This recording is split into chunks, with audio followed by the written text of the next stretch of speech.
Okay, welcome everybody. The topic is the Talent Challenge, Building a Digital-First Culture in the Great Resignation. There are tremendous headwinds in the economy that's affecting our ability to hire, engage, and retain key employees. With COVID, the Great Resignation, wage inflation, the growing trend for flexible work schedules, and potential recessionary economy, there's a lot of pressure on companies to adapt.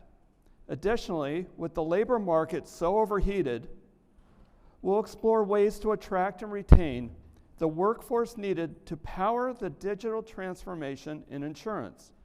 So I'd like to introduce our distinguished panel to address how they are navigating this environment to leverage talent to drive competitive advantage. To my right is David Vanelick. He is the Chief Legal and Compliance Officer for Richmond National, a specialty excess and surplus lines insurance company. David previously served as claims COO at a global Fortune 500 insurance carrier. Prior to joining the insurance industry, he was in private practice as a commercial litigator. He's a frequent speaker on the topic of insurance, claims, technology, and professional cyber and management liability. And Abel Travis, an award-winning VP and head of fundamental underwriting at AF Group, he's all about leveraging innovation to better service customers. In fact, he's a noted keynote speaker and you can listen to him on his Insurance Innovators Unscripted podcast. Abel also advises insurtech startups and consults with private equity firms that invest in the insurance sector. So let's get started. I'll start with you, Abel. All right. As someone who's deeply committed to innovation, what's your single greatest challenge with respect to hiring talent? And how is your company addressing the challenge? Ira, great question, and thanks. I appreciate the opportunity to be here. I guess I want to start with a statistic. When we think back to 2021, there was a statistic that showed that 75% of the new jobs that were coming onto the labor force required college degrees. And about 2/3 of the individuals that were going after those new jobs did not have a degree. When we look at trying to hire talent that's in this labor force, especially in one that's a competitive market that we're in today, I gotta tell you, that's probably the biggest challenge is really addressing and accessing that experienced talent pool, because even though that talent pool may not have had a college degree, they've been in the market for quite some time, and they have the experience that's needed to do the jobs that we're looking for them to actually do within our organization. So historically, we've always hired based on degrees and qualifications, and honestly, I think that's prevented us from being able to get to those workers and then bring them into our companies to do what they need to do what we need them to do. So that's been a big obstacle. So really, I think that forces us to rethink from our hiring strategy, right? From being one that's degree and qualifications based to being one that's actually a skills-based hiring strategy. I remember just back a couple of years ago, I was looking for a technical skill set to bring into our organization. And this person had 25 years of experience from a larger organization that's in this tech space. What this person did not have was a college degree, but they had the subject matter expertise to do the job. And I remember I went to HR and I said, okay, I want to make this individual an offer to bring them into our organization because this person is going to knock it out of the water. And HR came back and told me, no, we're not able to bring that person into the company because they did not have a degree. And of course, with 25 years worth of experience doing deeply technical work, to me, the degree was no longer needed to be able to execute on being able to do that job efficiently and effectively. So what I essentially wound up doing was going back to HR and saying, okay, from this point forward, we really have to rewrite the position description to make sure that position description now reflects the need for a skills-based subject matter expertise and talent versus the degree. I think the degree is a nice to have, but being able to access the talent that don't have those degrees, I think it's been really critical to have the ability to do that, especially in a challenging market environment that we're in today. Oh, I love that. And I always tell my clients that you have to separate the need to have from the nice to have, and you have to have that agility. So David, this is a good place to follow up. Given your extensive background in claims management, how have companies used, for example, independent versus captive talent to address this or other workforce challenges? Yeah, can everyone hear me? Perfect. It's a great question, and claim organizations, whether within a large insurance carrier or maybe a claims TPA type situation, claims has always been one of those functions that's run relatively lean, and you want it to run relatively lean, and so I would say historically, a claims organization is, I would say, maybe best suited to address a situation like a great resignation like we're having now. I was doing some research earlier today to see, what was the latest number of, folks who had left their jobs, and the labor statistics came back. It was like 4.4 million in April of 2022. Here, there were 47 million folks that left their jobs throughout, all of 2021, and we've been roughly on a $3.98 million average, or not dollar, but employees leaving month after month after month. When it comes to claims, the way claims has typically addressed some of those shortages, because as you can imagine, especially property and casualty insurers, there's seasonality with respect to some claims, particularly with respect to commercial property or homeowners, what have you.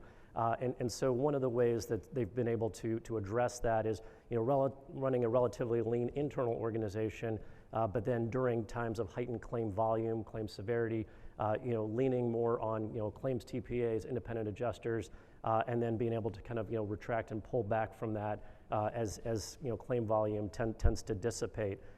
Another mechanism that I've seen some carriers utilize to address labor shortages, but it's more in partnership, is with respect to litigated claims. Definitely see where secondment programs have worked well out in London. As well as in the United States, many U.S. carriers have also been adopting that particular function, where they will take a trusted partner, a law firm that they do a good deal of business with, say, can you designate a secondee or two to come work internally with our organization?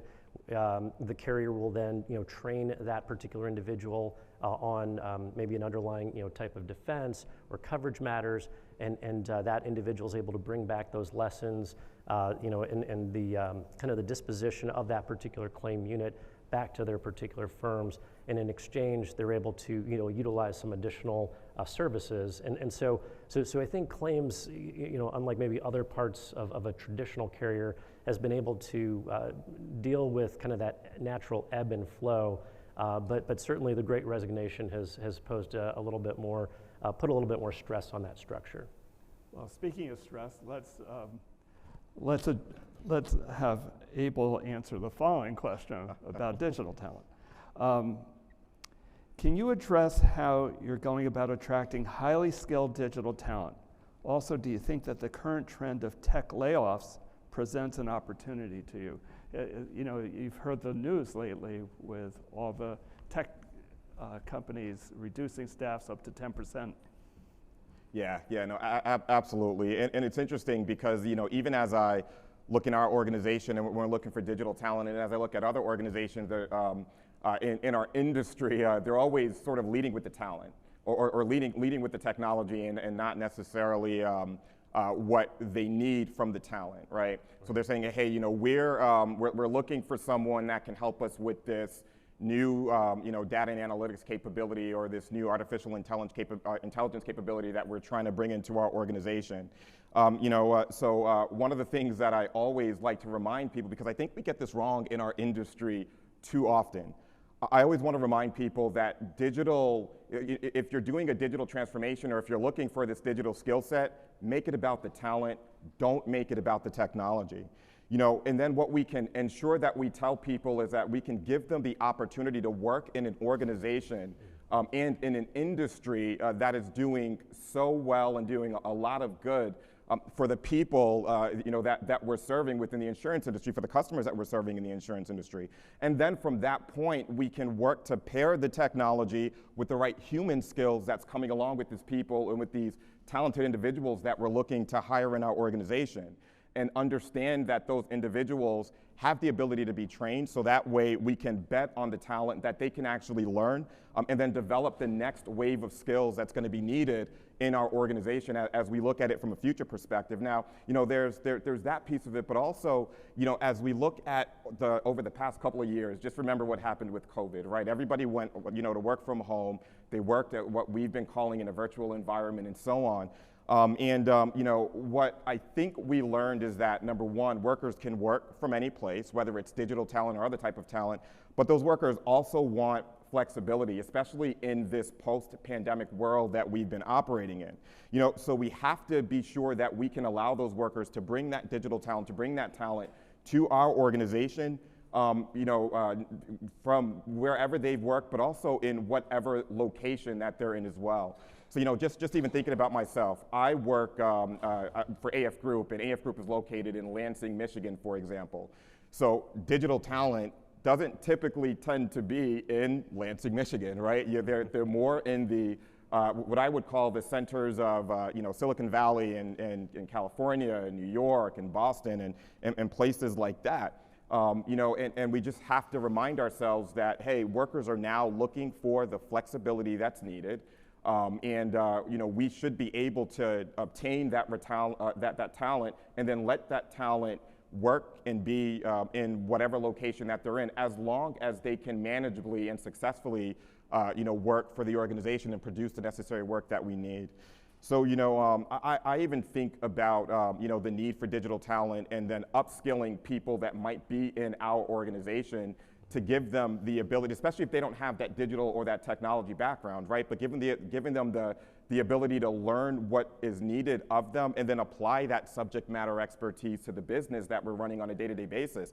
And we have a lot of those individuals in AF Group where they didn't necessarily come to us with that digital subject matter expertise, but over time, we gave them the ability to learn, we gave them the ability to take courses and do whatever, what was needed in order to address the talent gap and the skills gap that we had in our organization, and then apply that to the work that we do on a day-to-day basis. And what we've seen is that they've been extremely successful in doing so.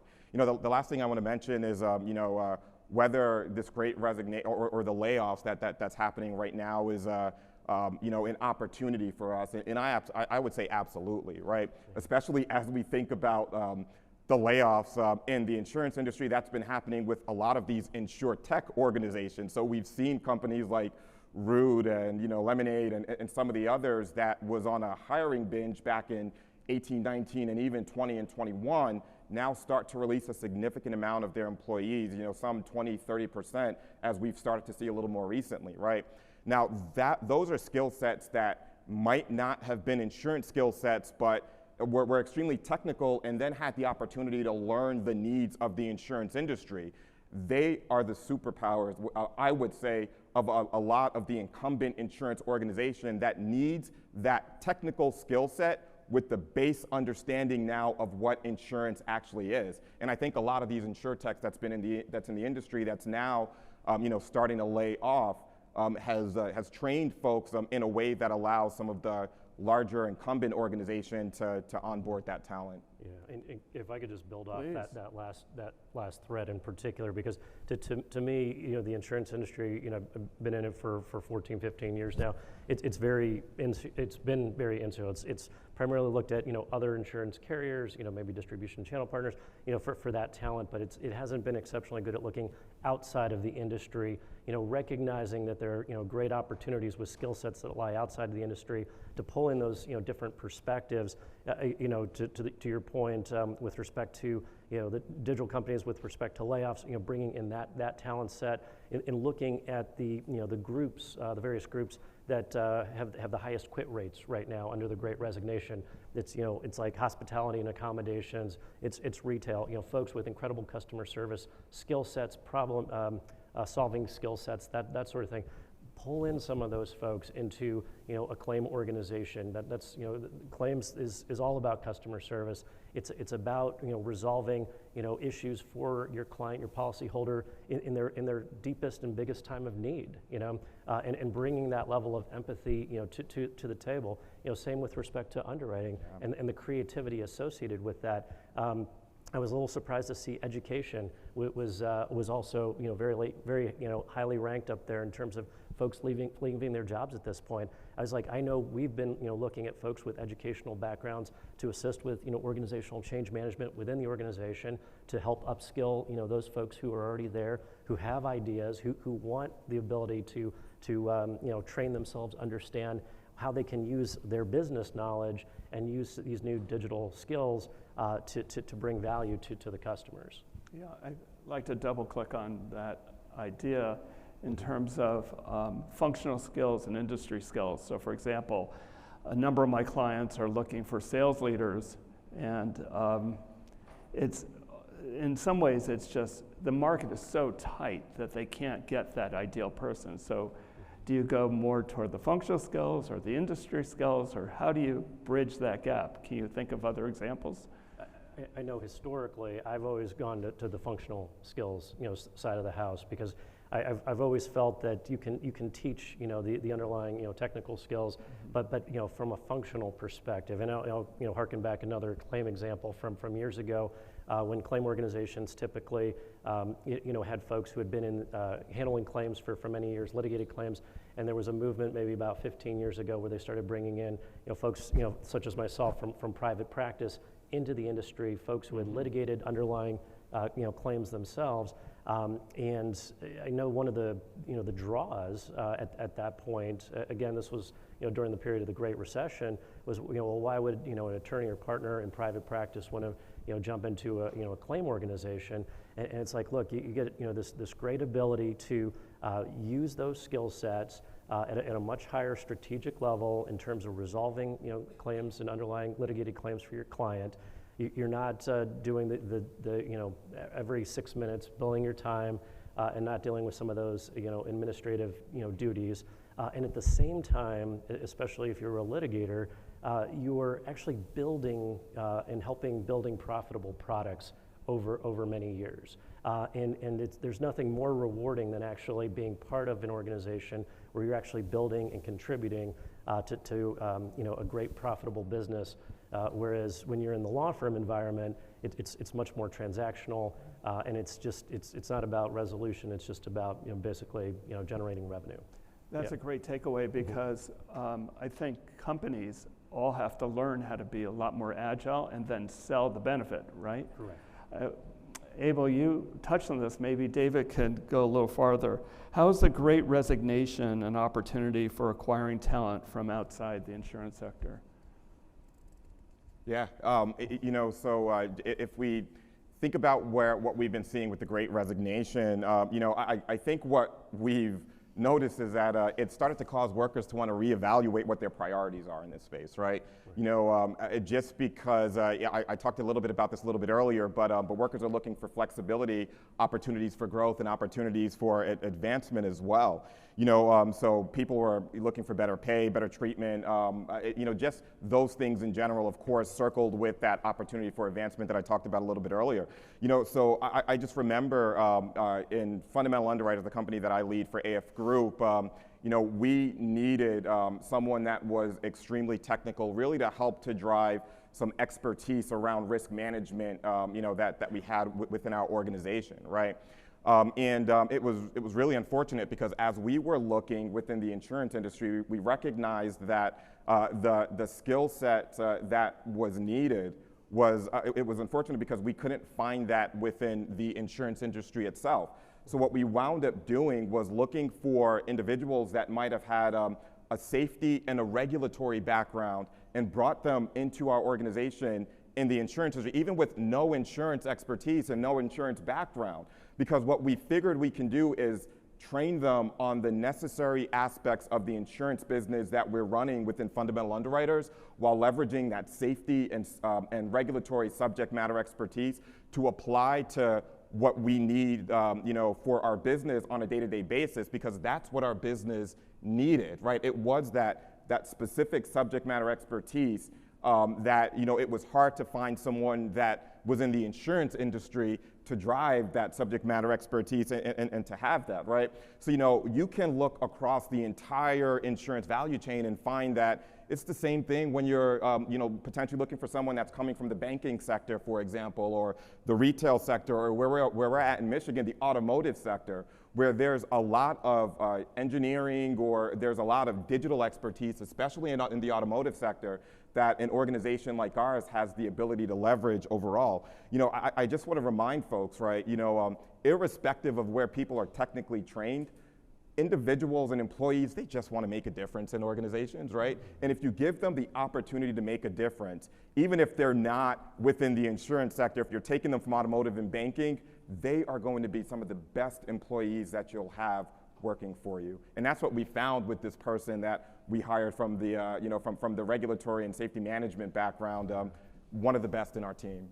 Yeah, and on that particular, wanting to make that difference, I find that, at our company, Richmond National, we're a new insurance carrier startup. We are having an incredible amount of interest, talent that's coming our way from folks who may have, traditional roles in incumbent carriers currently, because they want to make a difference. Yeah. They want to be impactful in this particular space. They want to do it in a technologically and digitally enabled way to provide better service for customers.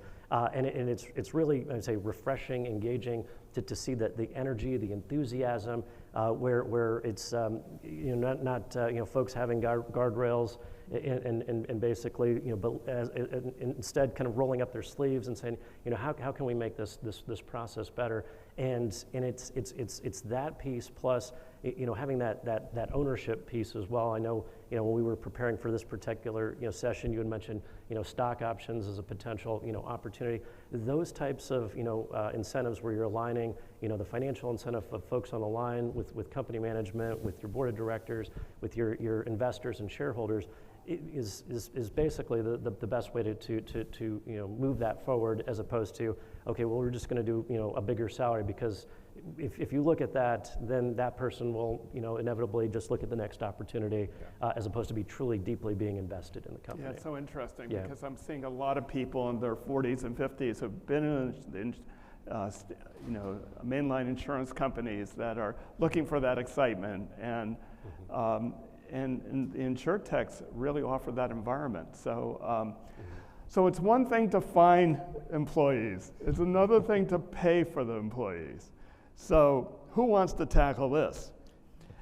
How are you guys adapting to wage inflation and new economy workers who are demanding salaries outside of your traditional pay structures? Yeah, I'll start actually, and I was thinking back as I was thinking about this, and I just remember maybe about 2 weeks ago there was an article that was published by Microsoft, and I don't know if folks heard, saw or read this article, but in the article what it stated was something to the effect of Microsoft has increased their salary structures by 100%.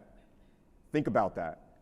100% in terms of the base salary structure, not only for the new individuals that are coming into the organization, but also increasing that same salary structure and that same salary band for the individuals and for the employees that are currently within that organization today, right? So, going from where they are and then potentially reaching that maximum compensation of 100%. And, as we were talking a little bit earlier, I was reminded about the fact that even a few years ago, I was able to hire an underwriter all in at about $175,000 when we think about the salary that it takes for those individuals within our industry to do the work that we need from them. And now in today's environment, $175,000 isn't even going to get those individuals in the door. They're looking for 200, 250, almost 50% more than what we're actually able to give. But we don't have the ability to increase our salary structure by 100% like Microsoft does, right? Think about nearly a $1 trillion company, or I think they're already a $1 trillion company. So we have to look at it in a different way than some of these well-funded tech organizations, and that's where I want to make sure that we think about it from the perspective of how we can operate as a smaller organization, right? So it's important to remind employees that, they got to keep in mind that the only investment that organizations are making in those employees are not just related to the pay that those organizations can pay those employees. Now, of course, I mean, if you can get the pay, that is phenomenal, because of course people aren't going to go and work for free, but they're not only subject to the pay, but organizations are also making investments in other areas. So when you think about training, for example, and upskilling employees, especially with a lot of the new skill sets that's needed, that's been creating, where there's been some skill gaps in our industry that's been created over time. When you think about what we've seen over the last couple of years with people working in sort of this distributed environment, right, where they want to have flexibility in the location that they're in, right, that means a lot to individuals that are working within our industry, especially if you can be home at 5 o'clock or 5:30 and then go to your child's sports game, without having to miss it, whereby previously with non-flexible locations, there were folks in some cities that were commuting an hour to 2 hours a day. Right, so that's something else. More varied health benefits and things of that nature. So I think what organizations need to do, especially as we're talking about sort of this wage inflation, is ensuring that when they're talking to employees that they're looking to bring into the organization, remind them that, hey, look at the entire package that we're offering, because we can offer you a lifestyle that's not just tied to the financial compensation that you can get, but also tied to enabling a great work-life balance for yourself and for your families. Yeah, and I know, we're looking at it, very, very comparably as well. When I was looking at, the top 3 reasons as to, why folks are leaving during the course of the Great Resignation, of course, the top reason was pay or compensation, but that was followed by, lack of interesting work. And then the third item was that they didn't feel respected or valued, Wow. In their organization. And you talk about, those last 2 reasons. Well, that's something any organization, any industry could, dramatically improve upon. Giving folks that opportunity. If they're expressing an interest, pulling them into those opportunities. Obviously, the piece about not feeling valued or respected, that comes in, myriad to different, shapes and sizes and forms. It could, be the way, how are your, managers or mid-level managers, approaching, training? How are they approaching their teams? Are they engaging with them with a regular cadence? Are they, bringing their ideas to the table? Vetting them, that sort of thing, and it comes down to trust and transparency. To be honest. So any organization that really looks at that and says, okay, we can work on that and create an environment where your employees are first, and foremost, and valued. That's going to draw folks in. Well, that leads to my next issue. So we've talked about finding and paying employees. Now let's talk about keeping them. Mm-hmm. So, and you essentially addressed some of that. What strategies has your company employed to improve talent retention? Yeah, just even thinking about some of the strategies that we've employed, and I think one of the mantras that we have in our company is people first. And I know there's a lot of organizations that use the mantra of people first that say it, but I can tell you there's a lot of organizations in this industry that may not necessarily believe it, right? And I think it's critically important that as you're using sort of people first, make sure that you are structuring, the way that you're operating around your people. And people, it just doesn't necessarily mean employees. It means customers and partners and so on. That's where the focus is. And I think a part of that is just ensuring that the people within the organization feel a sense of belonging. So even for me, I want to touch upon something that I find to be, truly near and dear to me, and that is, the topic of retention, but even from the perspective of underrepresented people when you think about diversity, equity, and inclusion. So I remember, and this was pre-me in the insurance industry, but I had the opportunity to work for the first Black female Fortune 500 leader, a leader of a Fortune 500 company. It was Ursula Burns. And she was the first female CEO of Xerox, and frankly, the first female CEO of any Fortune 500 company. And I remember I had the opportunity to work with her. And as I got into working with her, one of the things that she always told me was, as I came into the organization is, Abel, as you're stepping through the doors of Xerox, I want to make sure that you understand that when you're coming into this company, we want you to bring your whole self to work, right? Think about those words, especially for someone that is underrepresented in the industry. Bring your whole self to work. That gave folks like myself and others that might look like me the opportunity to feel as if there was truly a sense of belonging in that organization, because we had the ability to do, to bring ourselves, to bring our culture, to bring the things that we really value into the organization as we were going there on a day-to-day basis. And I think that if we give our people within our industry the ability to bring their whole selves to work, the ability to make sure that they have that sense of belonging, right? That really reflects that mantra of what I mentioned a little bit earlier when we talk about people first within the insurance industry, because what that means is that people can take it from the perspective of what's valuable to them and then bring that to their work lives that they're working through on a day-to-day basis.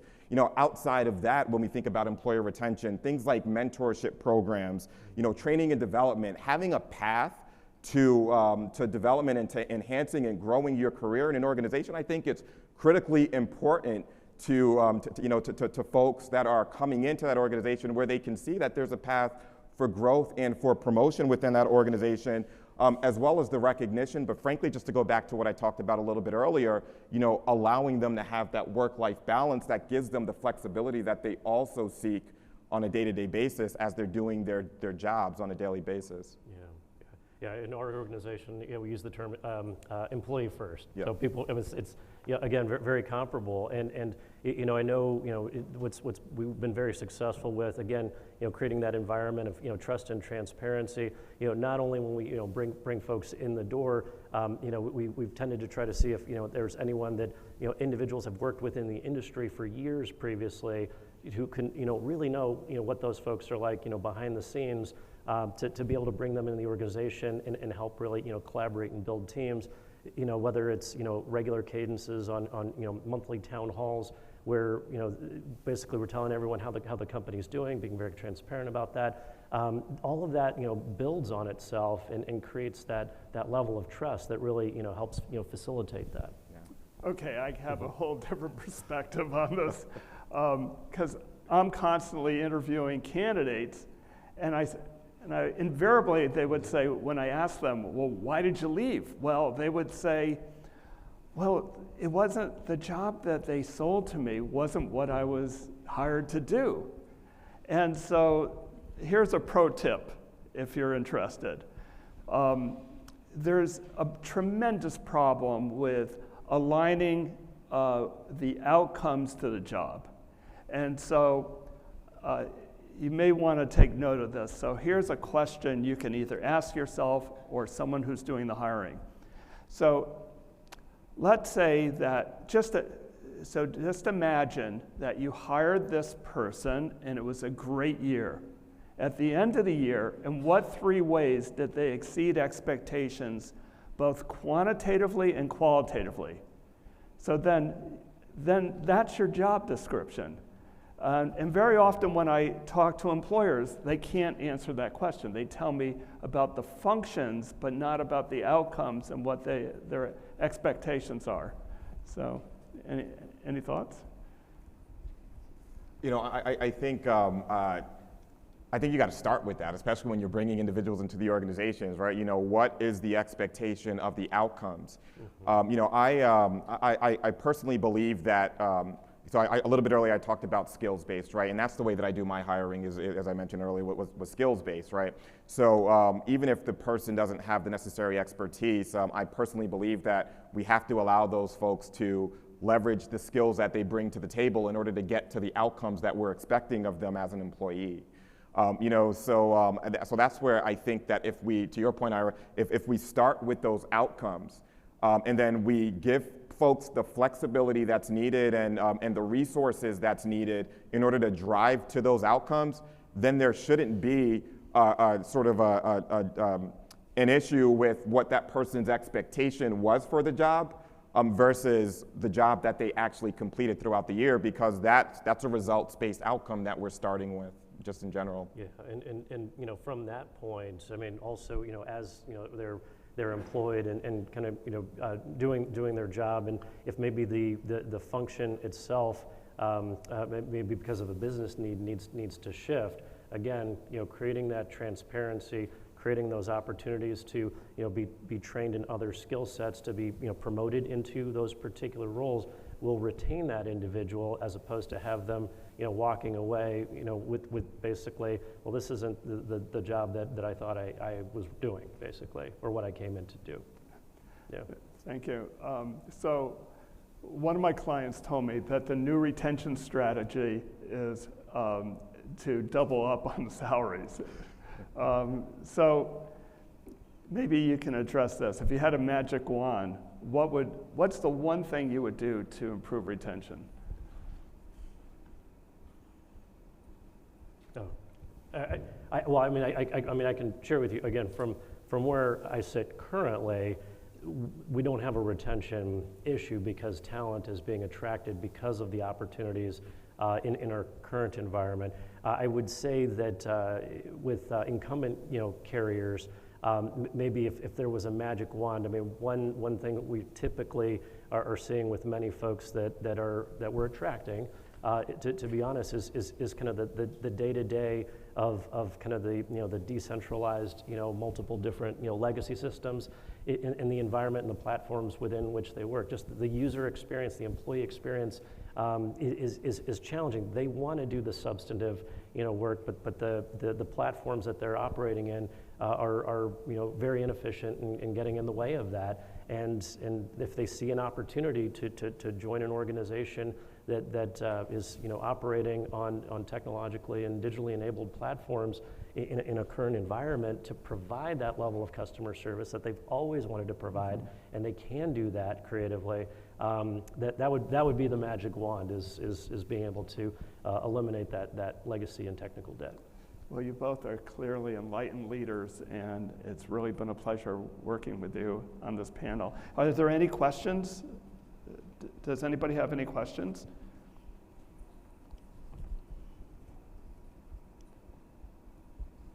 Well, Palin, did you have a question? Oh. Hi, I have a question, and it's slightly different than what the conversation has been focused on, but it is about digital talent, and it is an outcome of the Great Resignation, and that is finding out that talent is actually, white-collar talent and roles are working two jobs at the same time.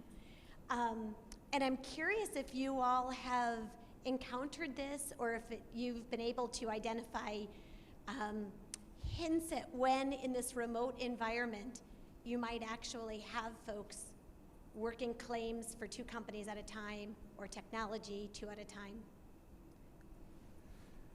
Yeah. And it's something we're just kind of learning about as well, so I'm curious if anybody else has any magical tips on this. Yeah, you know, so we haven't encountered it in our organization, but it's interesting because I was reading an article just the other day about an employee that got caught working for two organizations, and what was interesting about the article that I read was when the employee got caught, the organization that the employee started with, so the one that's their incumbent company, made a comment to that employee that was something to the effect of, well, we're glad you're not leaving us.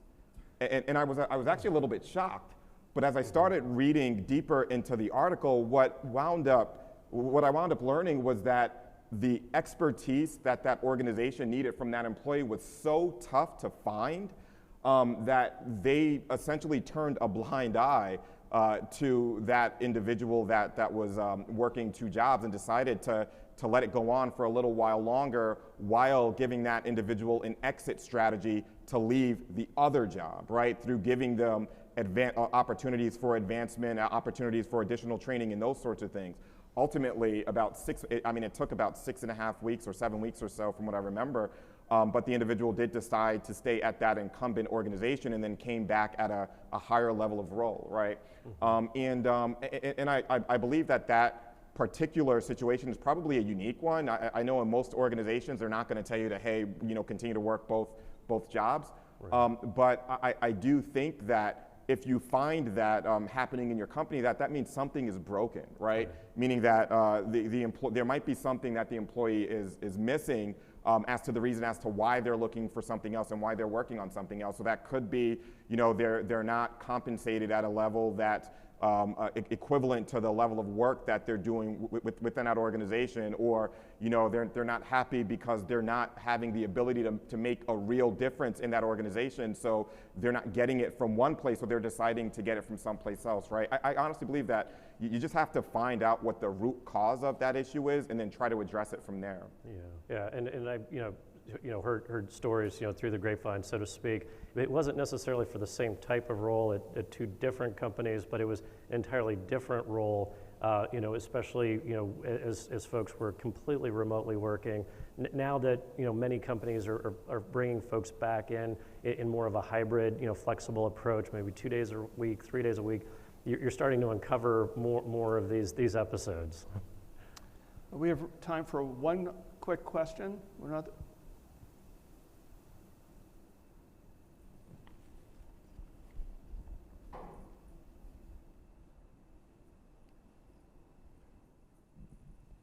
So the question is, a lot of offshoring is happening right now in our industry. So we are capitalizing on the labor arbitrage between the offshore resources and the onshore resources. Can you talk a little bit about where you think we're going in 10 years in terms of the labor arbitrage and how that will impact our workforce that's onshore? Thank you. Yeah, so I can take that actually. I probably look at it a little bit differently, right? And I have a true belief that offshore talent, while not as expensive as some of the onshore talent, I mean, you heard us talk about that wage inflation a little bit, where we're looking at 100% increases in some organization. So while some of the offshore talent isn't as expensive as onshore talent, I do believe that what I talked about a little bit earlier, leveraging the talent wherever it is absolutely necessary in order to get the best outcomes in the organization that you're working for, right? Or in the organization that's looking and hiring that talent. I also believe that there's a way to supplement that, right? Especially when we look at the skills gaps that we're seeing that we may not be able to have access to onshore because of the fact that it's so expensive, or because of the fact that there's not enough of those skills here. So the reason why I say I look at it a little bit differently is because I think absolutely you keep that offshore talent, and in 10 years' time, I think that's going to be very similar today to what we're seeing today. But I also believe that what's going to wind up happening is that we're going to have to start sending out what I'm calling our digital workers to help to supplement the work of our traditional workforce, right? Mm-hmm. So by that I mean, just think about those processes that's happening today that's no longer adding value to the workflow that an individual might have, right? So just even, in our organization at one point, we had people that were picking data up, for example, from one system, and their entire job was moving the data from one system to another system, right? So now we can enable a digital workforce, and by that I mean things like OCR, things like robotic process automation, right, to help to supplement that effort that's no longer high value, to then allow those workers to upskill themselves, to then focus their attention on those high value efforts, right? And I think that's going to wind up being augmentative to the traditional workforce that I talked about a little bit earlier, but then also some of this offshoring work that we're seeing as well. So that's the reason why I look at it a little bit different, but that's the perspective that I have. Okay, well, David and Abel, thank you very much for your tremendous insights and your takeaways, and I appreciate it. Thank you. Thank you.